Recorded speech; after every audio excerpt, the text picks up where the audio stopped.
Alright, so here's how the deck's looking. This is after strip sand. So this is my most recent deck refinishing project, and it took forever. I think the sanding alone was probably like 60 or 70 hours, it felt like. I think each spindle was 15 minutes. I had 120 spindles. That doesn't include the top boards, the posts, the steps, or anything else, so you can do the math.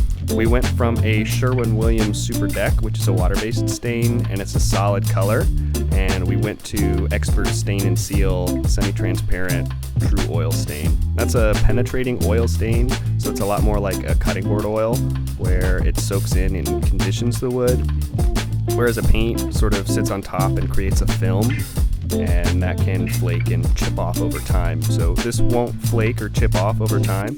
We went with this eucalyptus color, mostly because it was the closest match to the pre-existing stain, and that was exactly the color the customer was looking for. This ended up looking a little bit different in person. It has these sort of iridescent strips and striations through the wood, and it just looks absolutely spectacular and matches with this pink on the home in a way that was unforeseen and magnificent. So even though this is a non-film forming stain and it's never going to chip or flake the way that other stains might, it's still worth reapplying new stain every couple of years, because with high traffic it will still wear the pigments off like any other surface might.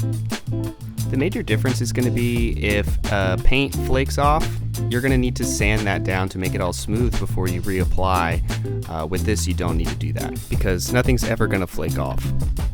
If you're wondering about my favorite tools on this project, I think the variable speed polisher with 7-inch sanding discs is probably my favorite.